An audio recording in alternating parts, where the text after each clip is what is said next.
Auzubillahiminashaitanirrajim. Bismillahirrahmanirrahim. Assalamu alaikum guys and welcome back to my video. So today we'll be studying about the causes of the decline of the Mughal Empire. So this is a pretty interesting topic and I'll try to make it as easy as possible for you guys so that you may understand it because it is a very important and frequently asked topic, right? So you need to prepare it because they can ask a lot of things from it. So before further classifying the causes of the decline of the Mughal Empire, first I need to tell you guys a few things that we can divide the causes of the decline of the Mughal Empire into two sets. First is Aurangzeb. First is Aurangzeb, and then the second is the other reasons. Okay, now why do we classify as Aurangzeb one of as different, and then the other reasons as other? We classify them because in the question they might ask that was Aurangzeb solely responsible for the decline of the Mughal Empire, or were Aurangzeb's policies the sole reason why the Mughal Empire seed was sown towards its decline? So that is why we classify them into two types. First, we'll look at why uh, the reasons which led, I mean, the policies of Aurangzeb which led to the decline, and then we'll look at the other reasons that was, and then we'll look at the other reasons on that not only was Aurangzeb responsible, but there were other factors too. So let's start. For Aurangzeb, we'll look at three things, three of his policies. First of his policy was his religious intolerance, or we can also say his religious policy. So what was it? He as you might know, he was an orthodox ruler. So yeah, he was a fanatic Sunni Muslim, and he destroyed temples. He forced the religion of Islam. He forced the religion of Islam on everyone. He forced the religion of Islam on everyone. He even Muslims. I mean, for Hindus, he destroyed the temples. He reimposed the jizya tax, which caused great resentment. Okay, he reimposed the jizya tax. But not only were Hindus angry on it, Muslims were too, because he set the maximum length of the beard as well, which caused great resentment. Okay, now I'm gonna tell you what the jizya tax was. The jizya tax was abolished at the time of Akbar, but it was reimposed, and it was actually a protection tax, right? Protection tax for the minorities, and the Hindus were not happy at all about this, and they did not like Aurangzeb because of this. And why did the Muslims not like him? Because he banned singing, dancing, alcohol, which was one of the the favorite activities of the Muslim nobles who were in the courts. He set the maximum number of length of beard के भाई ये beard आपकी होनी चाहिए अगर आप मुसलमान हैं, ये तो फिर इससे भी मुसलमान और Hindu, so all the communities were very mad at him, और इसकी इसकी वजह से it led towards the decline. फिर हम बात करेंगे Deccan policy. So what was the Deccan policy? Deccan policy was कि डेक्कन पॉलिसी में औरंगजेब ने क्या करना था? Aurangzeb wanted to, Deccan policy क्या थी? मेन ऑब्जेक्टिव उसका क्या था? उसका मेन ऑब्जेक्टिव था to control Marathas. Yeah, to control the Marathas.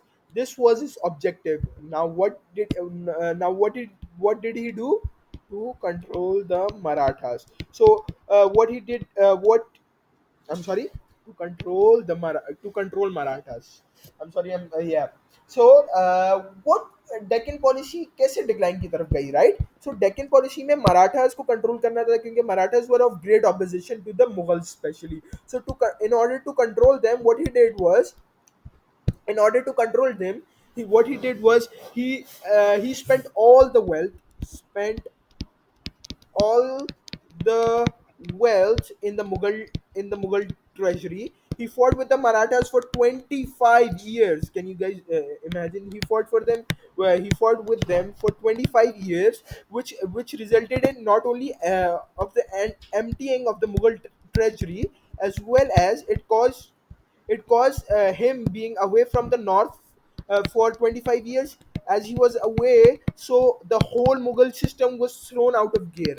Why was this so? Because there was no authority, there was no authority to look after them. So the Deccan policy also was a failure because no success was seen against the Marathas, and the Marathas even got stronger due to this, and a lot of the wealth was spent, and the Mughal administration was thrown out of gear, which caused the Mughal Empire to go towards the decline. Another was his administrative weakness. The Mughal Empire at the time was very vast. It was very vast, and Aurangzeb wanted to manage it, which is why he appointed mansabdars. Mansabdars were responsible of provinces called mansabs. So mansabs were provinces, and the people responsible for them were the mansabdars. And what they did, they had the responsibility to collect taxes, and maintain peace. But as you know, due to the Deccan policy, Aurangzeb was away from the north, and there was no check and balance on them. He had blind faith on them, which caused which he had blind faith on them, which caused them to go corrupt. They went corrupt, and they started keeping taxes themselves. The Mughal treasury in turn started to get empty, and as they were not maintaining the empire, so there was disrupt, and the communities were very angry, and even some mansabdars even claimed as emperors. So this also, and to put them down, Aurangzeb sent armies and all. So this in turn also was a wasted treasury. This in turn also caused disruption. This also caused the weakening of the Mughal empire, which in turn led towards its decline in the later years after Aurangzeb. Now I've discussed everything on why Aurangzeb was responsible for the decline of the Mughal Empire. Now I'll be discussing about the other factors. The other factors include the vastness of the empire, as the Mughal Empire was very huge. So it played a major factor in it. So you can discuss this as well. Then another major factor was no definite law of succession. That death after the death of emperor, who will succeed him. So there was no such law, which caused infighting, between the brothers. Like Shah Jahan's four sons fought, and then Aurangzeb's three sons fought, and then further their sons fought. So this infighting really weakened the empire, and it weakened them internally, and it weakened them, and it gave the opportunity for other foreigners like Nadir Shah and them to attack. And India seemed like a very easy prey, because Jesse, like, imagine अगर मैं देखूं कि यार the empire, there's so much fighting between the emperors. So हम what will I do? I'll play the divide and rule policy. मैंने और ज्यादा लड़ाऊंगा, सही है, उसका फायदा उठाऊंगा, और फिर मैं अपना रूल स्टैब्लिश करूंगा। यही ब्रिटिश ने किया, सही है। उसके बाद वॉर्स ऑफ सक्सेशन हुई, ये था। उसके बाद आगे डिस्कस करते हैं कि प्लेजर सीकिंग, ये भाई, जैसे कि शाहजहां ने ताजमहल बना लिया, किसी ने पर्ल मॉस बना ली, सही है, पर्ल मॉस बना ली, किसी ने कुछ बना लिया, कि समवन हैज, मतलब कि किसी ने large meals they have serve for them, सही है, फिर डांसिंग है, सिंगिंग है। तो ये बहुत ज़्यादा pleasure seeking, I mean they were not interested at all in controlling the empire. और ये लेटर रूलर्स थे, ये लेटर रूलर्स बहुत ज़्यादा वीक थे, which caused and their pleasure seeking and lack of attention caused the empire to decline as well. Also, lack of scientific knowledge and naval power and declining military expertise, the seventh and eighth points are linked with each other. Why?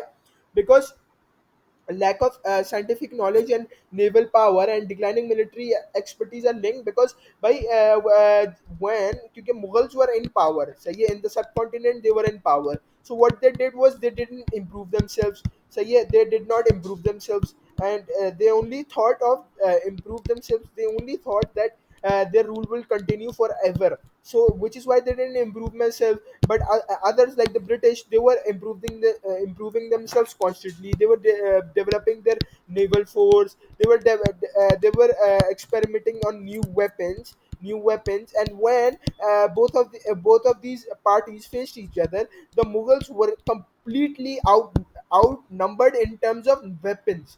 They did not have the weapons, they did not have the strategies, they did not know what to do and how to defend themselves, which also caused the decline of the Mughal Empire. And then lastly comes the foreign invasion.